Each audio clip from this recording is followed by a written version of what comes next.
Chers téléspectateurs du micro du Pasteur Bobo, partout où vous êtes à travers le monde, aujourd'hui, notre invité c'est M. Marcel, grand producteur, grand éditeur, tout ce qui est promotion des vidéos, c'est Marcel.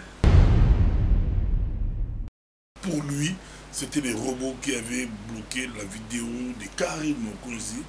Karim Mokonzi, nous rappelons que c'est la star des réseaux sociaux qui cartonne, qui a fait hommage à Didier Arafat. Et l'hommage de Karim Mokonzi, c'était 700 000 vues 2 ou 3 jours. Et donc ça frôlait les 1 million. Et ça a été bloqué. Marcel a dit que c'était un robot. Le grand public a dit non. J'ai eu beaucoup d'appels. Les gens ont dit non, non, non. Rappelez Pasteur Bobo. On a aimé l'émission, mais rappelez Marcel. Bonjour Marcel. Bonjour Pasteur Bobo. Je suis ravi que vous m'invitiez encore pour essayer un peu d'expliquer tout ce qui s'est passé lors de notre première émission. Mais je suis à votre disposition pour répondre à des questions, tout ce qui concerne les droits d'auteur. Ah, c'était un robot? Non, c'était un robot. C'était un robot. Donc je vais essayer un peu de... Non, je réponds à la question parce que j'ai eu des appels suédois passés par là. Les gens ont dit qu'eux, ils ont publié la même vidéo. Ils ont téléchargé la vidéo de Karim Mokonzi, ils ont publié, et leur vidéo n'est pas bloquée. Pourquoi ces robots-là n'ont bloqué que la vidéo de Karim Mokonzi? Pour eux, c'est un complot. Il y a eu un groupe de gens, un groupe d'artistes jaloux qui ont fait ça parce qu'ils avaient peur de Karim.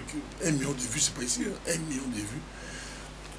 Au moins de 3 jours, 1 million de vues, c'est pas ici, M. Marcel. Après cette émission, j'ai essayé un peu de faire encore des recherches sur Karim Mokonzi, sur Arafat, sur son entourage, les managers, la maison de production, la maison des disques, mais je n'ai pas trouvé la vraie maison d'édition. Parce qu'on doit faire la différence entre la maison des disques et les managers, et les producteurs, la maison de production et la maison d'édition. Parce que l'édition, c'est au niveau international. Au niveau international, c'est publish, copyright, marque déposée. Et Arafat, c'est un nom déposé, marque déposée. C'est la même chose, Karim Mokonzi aussi, c'est un nom, marque déposée. Maintenant, parlons de ce blocage de la vidéo, c'est normal. Parce que j'avais expliqué, on aura l'occasion de parler vraiment en profondeur sur les droits d'auteur. Donc c'est pas un truc comme ça que tu peux ramasser à la rue et directement tu te pointes parce que je connais Arafat, ou bien on se vit avec Arafat, ou bien j'apprécie Arafat, et du jour au lendemain tu utilises son nom, tu utilises sa musique, tu fais la reprise et directement tu vends ça en ligne, ou bien tu profites des nombres de vues, ou bien tu profites des publicités qui s'installent sur les vidéos comme ça gratuitement. Donc ce qui fait que, comme j'avais expliqué l'autre fois, Arafat avait signé avec une grande maison des disques, Universal. Dans Universal, il y a l'édition, on peut avoir plusieurs éditeurs. On peut avoir aussi un éditeur ou bien un producteur ivoirien qui collabore avec un Antillais, parce que j'ai fait des recherches. Tous ils sont dans l'ombre, sous le parapluie de la SACEM. La SACEM, c'est une société de droits d'auteur, donc française, mais qui gère aussi les droits d'auteur de toutes les anciennes colonies françaises. C'est ce qui fait que quand on passe la vidéo, parfois nous, ici en Belgique, ou bien en France, ou bien en Angleterre, on voit simplement de l'extérieur, voilà qu'il y a, c'est un système qui a bloqué la vidéo. Mais pourquoi la vidéo était bloquée même en Chine, même aux États-Unis, même en Australie? Parce que c'est un système, on en voit. Ceux qui ont l'habitude de travailler sur Internet, sur Google, sur YouTube, donc je pense qu'ils ont déjà remarqué que si vous utilisez une vidéo, exemple de Michael Jackson, de Céline Dion, des artistes qui sont connus, qui sont affiliés, qui sont protégés, en tout cas, vous n'allez pas utiliser son nom comme ça, tranquillement.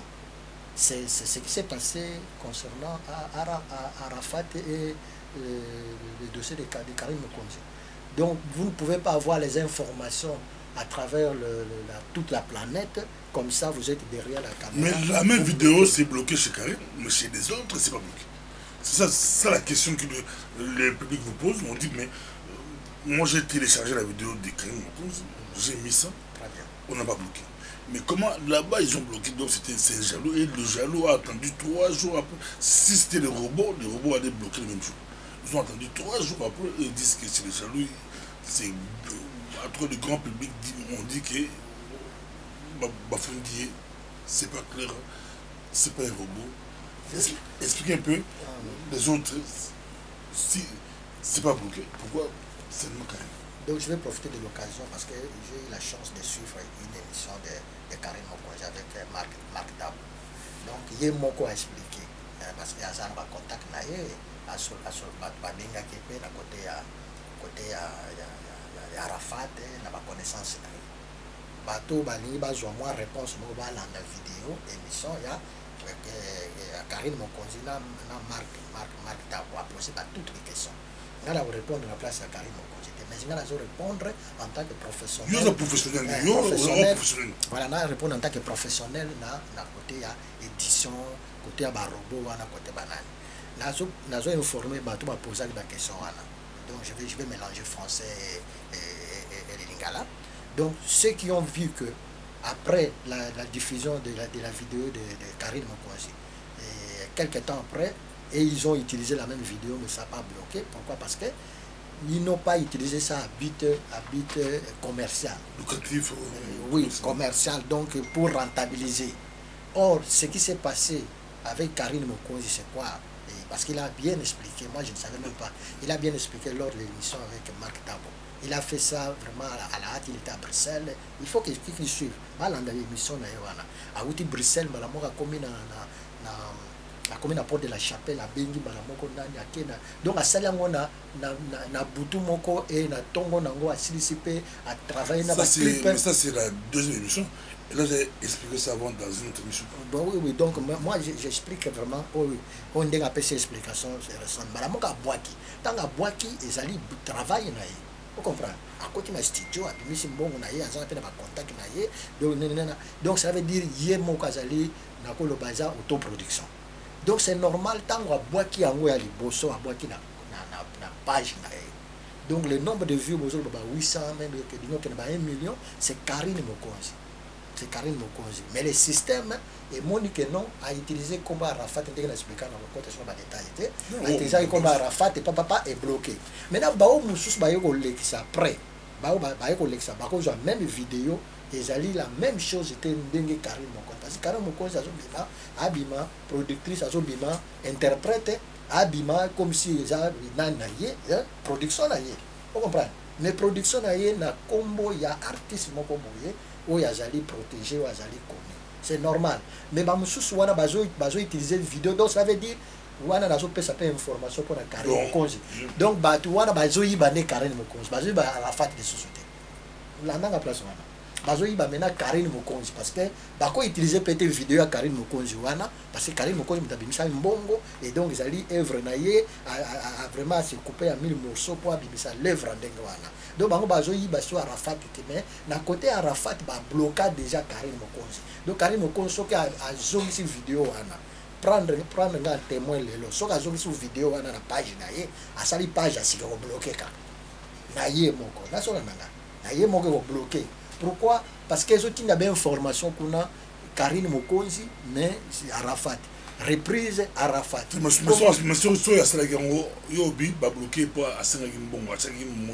bien sûr, bien sûr. Vidéo monétiser vidéo moko bako futa ye. Mais ta bango tant faut pas futa la tadike les vidéo na été donc moi mbongo bimate ba bloquer ngo. Ba te ba sing mbongo te ba bloquer on est sûr que tout le monde va sing mbongo te pas monsieur ba on a placé mbongo ngako dans une langue bon. C'était la personne information parce que la salle de recherche. Donc naza professionnel naza na ba code na ko exemple c'est la même Taboulé, Papa Wimba, King Kester, c'est la Kofi, tout ça. On a la commande avec une forme sous au bateau, comme on a dit. Et donc, c'est ça, bit, il y a émission. Mais autour, il y a Nzembo, il y a Karim Mokonzi. Il y a mon copain à éviter. Autour, il y a Nzembo, autour même, il y a Arafat, il y a plein de trucs. Là, donc, je vous rassure, en tant que professionnel, parce que tout de même, ça sert, tout de même, à Sabam, AP Production, c'est pas rien. AP Production, c'est moi. C'est moi donc on a délégué général il y a AP production donc naza na information mususu na kolobangwa wate donc ça veut dire que bateau mususu wana oyo bango bazomona comme si que non bato baza contre ye pe bato baza nani boye c'est une façon koloba na ba congolais mais derrière Arafat ezali na industrie mobile donc il y a l'assassin d'abord na kata assassin wana ezala ba producteur ezala ba éditeur ezali ba faux éditeur pe ezala ba faux éditeur mususu ba nzeno même ya ba lekela même Arafat balekela donc même de son vivant yeka no yebate bayibaki bayibaka ye parce que ba kofi dès bayiba ba kofi dès bayiba ba fali ba artiste non dès bayiba bino comme ça donc parce que ezali océan ezali c'est pas pour ba benga monde ba requin ba benga monde ba requin donc yo pour résister dans monde wana il faut la couvert dans ba grande maison édition comme la biso comme ça. Et le système, il y a un robot, ils ont payé à niveau international. C'est même pas Rafat, c'est même pas l'assassin. Donc, c'est un système comme ça.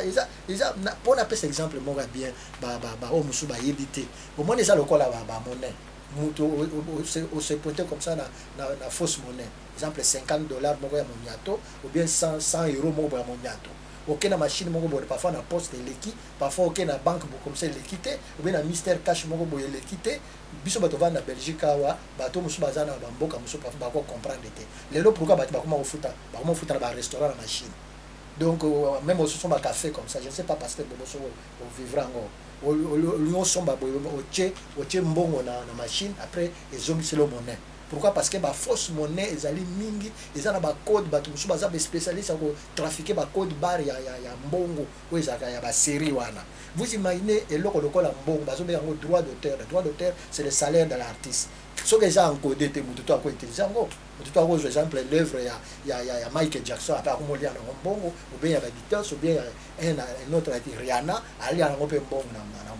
Donc il faut qu'on imagine dans le niveau où les attaques parce que Karine Mokonzi bien Kofi ou bien faire ou bien non bateau bateau travailler pendant les boulot dans bango parce que biso tozo musique ka l'école musique eza industrie eza industrie na simana ozana ba producteur exécutif ozana ba manager ozana nani ba chaîne ba télévision ou na YouTube comme na Google na ba nani mususu ya ba vente en ligne donc ezali très vaste.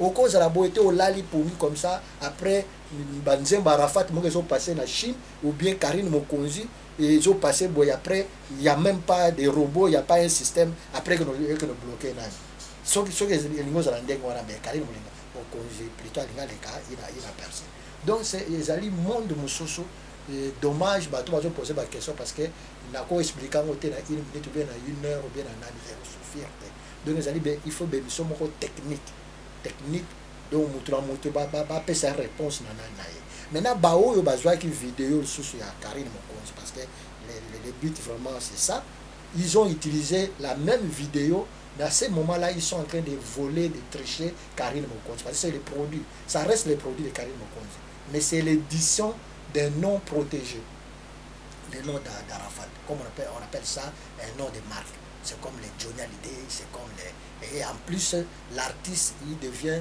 populaire après sa mort, après sa disparition. Pour cette raison, il y a ces artistes qui tournent des films comme ça, pour avoir un bon ressource après l'Iwana. Je ne sais pas ce qui est dans... Oui, merci. Comment on a sur le côté Arafat à Kofi, ou un musicien, combien de musiciens gagné. Donc bateau ba Arafat bateau ba Kofi Olomide bateau ba Fali bateau ba Beyoncé bateau ba ou ba Michael Jackson bateau gagné combien na c'est ba YouTube mais c'est ba YouTube pour tout ce système ya caractère ba CD surtout tout ba YouTube ba iTunes ba YouTube ba donc na 2000 plus ou moins combien na 2013 pour répondre je la comprends na 2013 tant ba lobby que ba tozana Bruxelles là place mingi banote ka ba disque net na des brookers même na ba finat et tout ça ils a na rayon mona peka ba chamu longo comme ça mais ba kenda sauter donc ma kabwane bandi déjà banda kala ba so oui ba monde na retard donc industrie à disque côté off oui ba CD ba DVD le ba na Congo ou bien Afrique na lelo et aussi ba chapene ba mituka comme ça on ba distribuer ba disque mais ba petit ba so chailler comme ça. Là, c'est normal parce que c'est un monde. Mais parlons de la réalité en Europe, en Occident.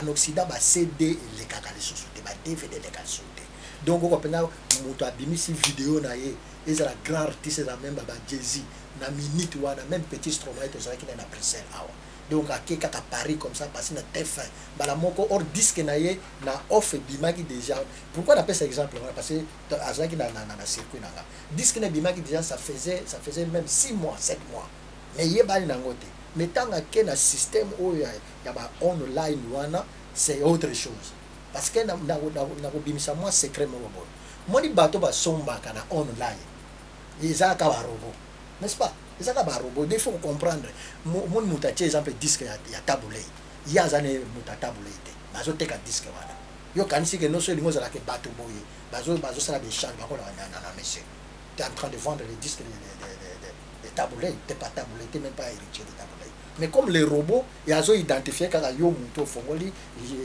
Gmail na yo au fongoli page na Google non comprendre pasteur donc robot azote kanze ma tabulé parce que ale pe mbongo ba ebite atindi pe na compte ya mulibi wana ngindi pe atongi ba immeuble ngana zo bisoke pourquoi pour tozali na port de Namir ezaki période soki Pierrot soki na ba teka ba disque na port de Namir ngana na obisa pourquoi ba kanga pourquoi parce que industrie ya ba disque wana donc na mai ya moni ba artiste nyonso bazala ki ba star na période ya offline ba nyonso ba kon ba pauvre pourquoi parce que ba s'adapter na ko leka de l'autre côté ya moni ba conseil na pesa quand même ba grand artiste to ça qui même na ba vieux papi texte na solo ka ba donc na mon liste na AP na yesi bango de votre vivant il faut bo ça ba reprise ça ba reprise ba nzembo moko car les gens qui parfois les gens qui vinyle les gens qui disque ba CDT mais yo moko so ça les représente grand-père Bozi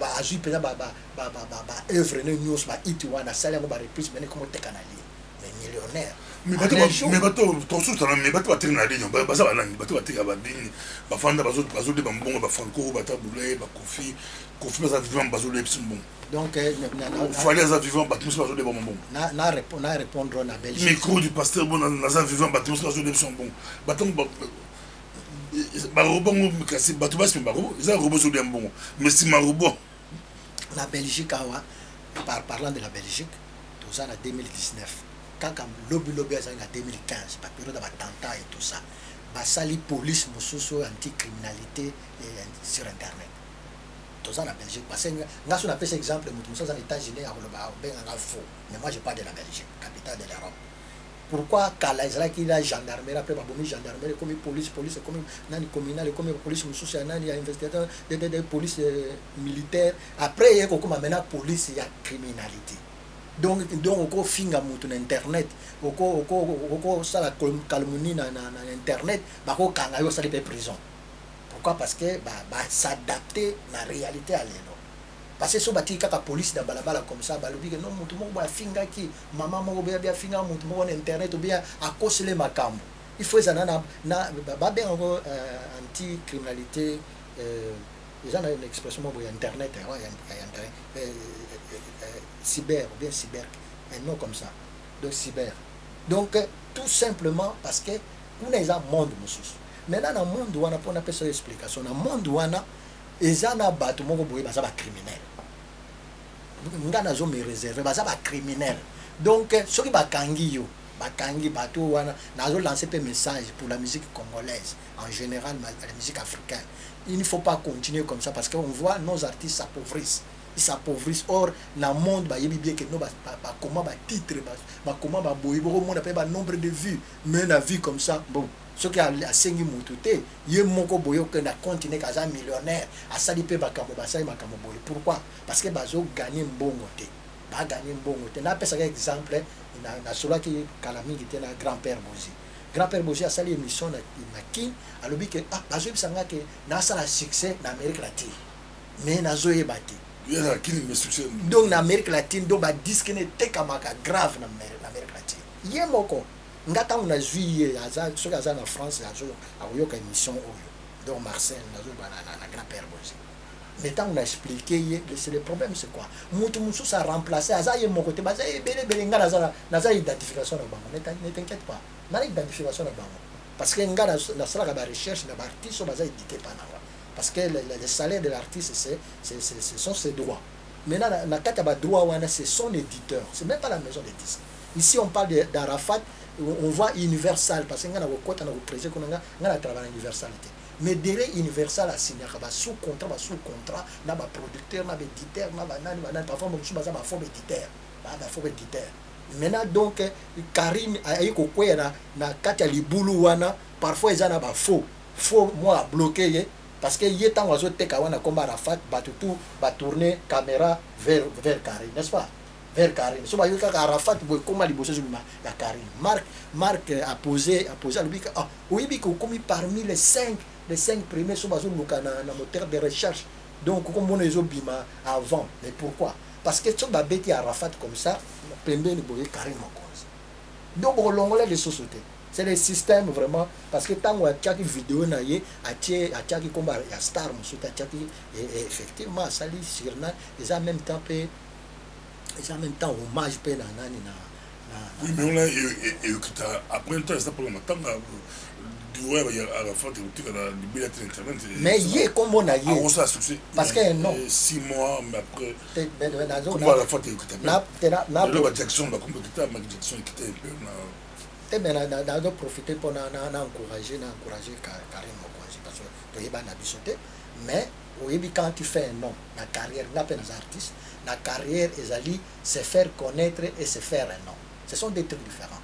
Il y a un moment batu mususu ba yebi été mais aza la ba moyen batu mususu ba yebi mais aza la ba moyen, ce sont des trucs différents.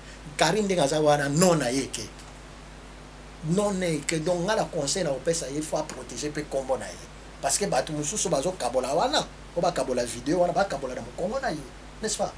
Vous comprenez nga parce que donc na niveau commission soit ba conseiller bien so ka ba conseiller bien ata azo loba na ye boye mon inde za slam azo loba exemple il vend elle vend plutôt donc c'est fait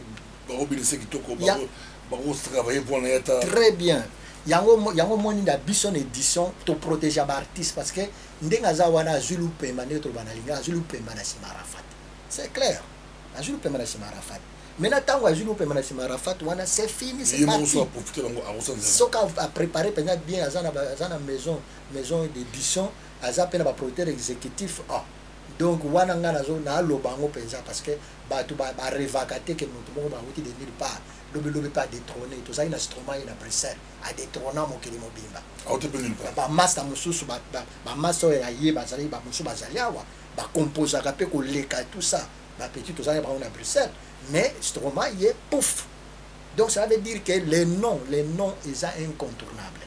Parlant maintenant na bateau ba tekana ba sala ndeni ba zui l'œuvre à moto parce que maintenant ces artistes là pour bazar ba mo connaître il y a comment le système ba bloquer ka bango te ngana zo na finga bango te je répète toujours bazar ba artiste moko boye mo ki les ont changé mais bango ba tikala kana ba tikala kana position wana donc les comme si bazar donc monsieur était dans la zone sur la côté d'autres monsieur peut tout sur ça mais au peut exemple bien ba Karim Mokonzi le seul comme là il y a la semaine fait monsieur le jeune va dans monde où ba JB na ba oui ba zate qu'est-ce qui s'est passé JB na oui ba ça la succès la période de bango bonne musique maison mère ou BCBG ou ba dans ce qui 4x4 ba ça la succès période bien sûr ba question ba ça la succès période de bango bien sûr mais dans monde il y a Google, YouTube, Bazate.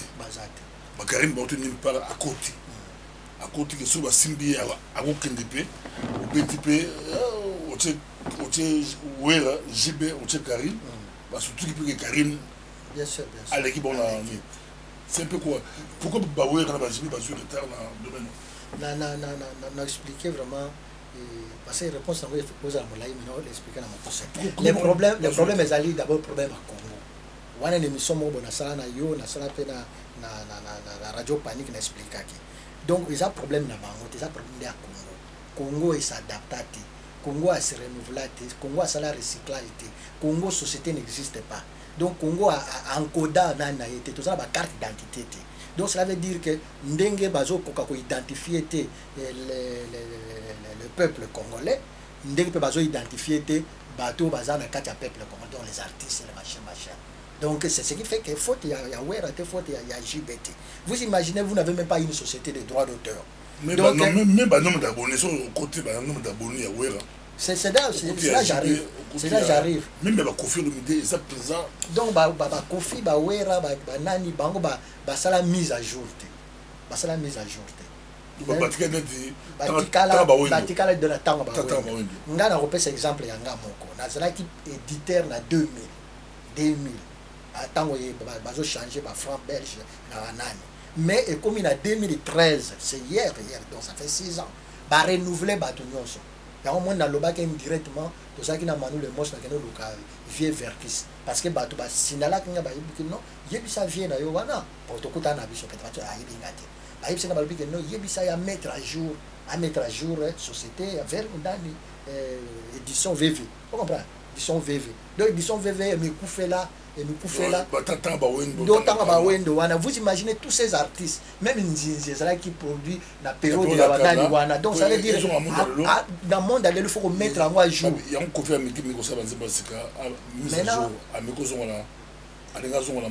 maintenant dans le monde wana na seki dans le monde parce que côté wana kuna naza ba information ebele na monde wana ezate que non dendisi nzembo na yo lokola Arafat ou bien olobi que lokola DJ, c'est ça. Non, c'est pas ça, c'est autre chose. Ngana koyebisa yo yuli na ba nombre de vues wana ba nombre de vues ozomona zo matin. Donc il y a des gens ba trafiquaka. Donc je me permets pour le moment. Bien sûr, il y a un moment Google a signé qui n'a Microsoft a signé qui n'a Union européenne. Tout simplement, il y a un moment qui ça les nombres de vues. Les lois comment extraterrestres, donc indien, chinois, japonais. Donc à côté le boyer, à Tchaka, ils ont le col à Moutoumou, à Tchèque, le col l'accélérateur. Après à Bimina, il y a Moutou que je continue. Comment mettre ma sassi, vous comprenez les arabes film, mettre ma sassi. Donc, ce que tu dis que dans le système, et ça, Google, ça a une expérience, on ça n'a rien. Ça a 1 million de vues. Et ça, donc, ça ne dit rien. Ce n'est pas dit au signer dans la maison de disques, ou bien éditeur, ou bien producteur, ou bien chaîne à télévision. On a des qui kala, au début. Il a début de tous les artistes en France, à partir de la vie, parce qu'on a des acquis normaux, des acquis réels. Mais il y a les assos réalité. Il y a les comment faux. Donc, Batou, Bazalakaboye, moi, je suis attendu. Il y a un moment dans la Belgique, je suis hyper connecté. Je suis attendu parfois, moi, le nombre d'abonnés sur Facebook. Vous avez 5 000 exemplaires abonnés. Vous avez un masse d'exemplaires 20. Pire, donc, fan club. Moutra, exemple, 5 000, si on multiplie par 20, ça donne combien? Osons imaginer. Maintenant, au bois qui vidéo, moi je suis capable de le faire, mais ça y trafic. Donc, au foot à yote. Parce que souka, il y a un moment où côté du nombre de vues, il faut aller comment profiter de la publicité. Même publicité peut d'ici là changer. Pourquoi? Parce que l'éditeur, maintenant, comment tu as un micro comme ça. Au moment où il y a l'exemple grand-père. Grand-père a lobby, tu vas voir la vidéo. Pour Alexis grand-père. Mais grand-père, il y a mon gars, arrête toi, là, je comprends. Maintenant, il faut c'est très important. Donc, voilà.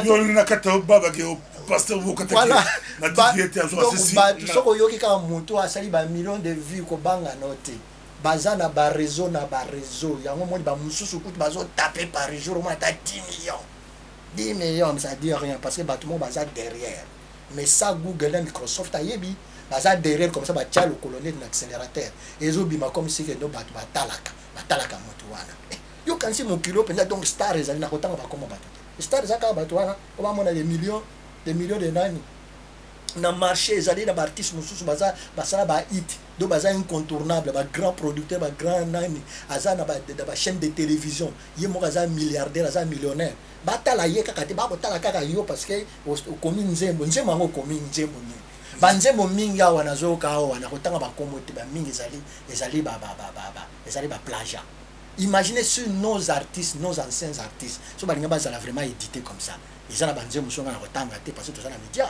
C'est du plagiat. C'est du plagiat. Merci beaucoup, Marcel. Donc ils apportent c'est possible un jour on va mission sur Akufa puis Akufa na eba et Onginda après. Akonginda na minute ka. De costume sur ba héritier na minute ka. Ba héritier ba copie na système. Bien sûr, na repose ba tambola ba Onginda bana ba musicien kala. Na repose un exemple, na repose papa Sel bon azo katote parce na dit que non yo lingo comme na suka. Na profiter. Na repose un exemple, il y a indépendance tcha to juillet. Ceux qui pensent que vraie édition comme ça parce que mon côté na contentieux belgo-congolais vraie reprise comme ça là bateau bazala qui na période wana par exemple héritier na bango ils a édité na ça appelle publicité AP tout cela on a AP mais oui bi que version ya sika so que bimi penza original balobi que exemple famille telle ba protéger ba droit na bango kaka tango ezo beta boye bloqué ba indépendance mususu e beta makala bana ne 60 voilà na place wana est bloqué en oignon après encodé ça bloque est bloqué tout maintenant quand il bloqué tout c'est pas fini mouton ça bénéficie qui mbongo à tekango il y a 10 ans il y a 20 ans sur indépendant tcha les systèmes que local anti-criminalité on est que local même au bon man à samai webi ngana na kenda ka boye exemple na ke luka nani mutu azo trafiquer exemple système à Kinkester ou bien il y a ceux qui vendent ou bien ceux qui janzenza ou bien il y a Pepe Kale ou bien il y a Papitex ou bien il y a Shakara Mutela ou bien il y a namona comme ça namona mais na boye na polémique parce que ça mutu moka za na pauvre ana ba fo ba la OK ko funda ye ba ko bamura exemple ba que non ba funda parce que qui des droits non il y a Karine il y a Karine il y a Karine va fonder la justice c'était parce que va fonder la justice va gagner on a surtout tout prendre ngana sera droit donc ceux qui va fonder na moni na télévision te ba ko quand même merci beaucoup Marcel Tolandio attends 2 minutes à souko appeler à pasteur d'église ba prédication à pasteur à chaque fois la source la bloc d'église vous avez écouté passer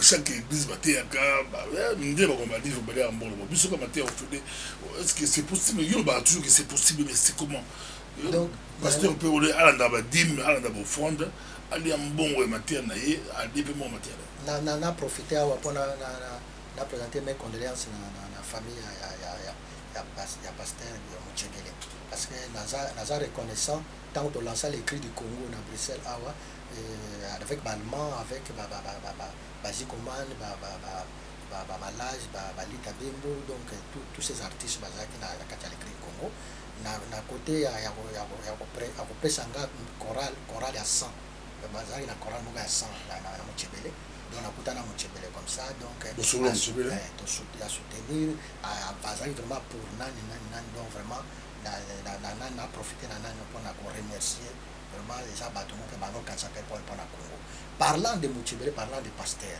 imaginez ba période où on a passé na ça 25 ans en Belgique bateau ba yingate donc problème exactement ça 25 ans donc on a na trois pères pour témoigner période ba Muchebele on a bateau ba pasteur ni ba leka ba zoa pe ba copia ba sala na vers Jérusalem tu comprends vers Jérusalem c'est pas donné à tout le monde bateau de bossa oyemba gloria na grande place na hiver donc on va la taper là bas soutenir comme ça chorale vers Jérusalem vous comprenez donc quelque part il faut qu'on féliciter il faut qu'on remercie donc hommage à Bishop Muchebele et pas Marcel Zondo du compositeur hommage à rendre hommage à Bishop Muchebele voilà maintenant vous imaginez ceux qui m'a camonaillé tout pas m'a camambon ils allaient œuvre d'esprit hein le bas esprit à Zabol mais ceux ils esprit à Nzambe bandé to baka ko jouer l'esprit na ngate l'œuvre d'esprit donc les alliés Nzamba kela biso tozali différent ndenge Nzamba kela biso différent prédication na yo ndenge l'esprit ezolobela yo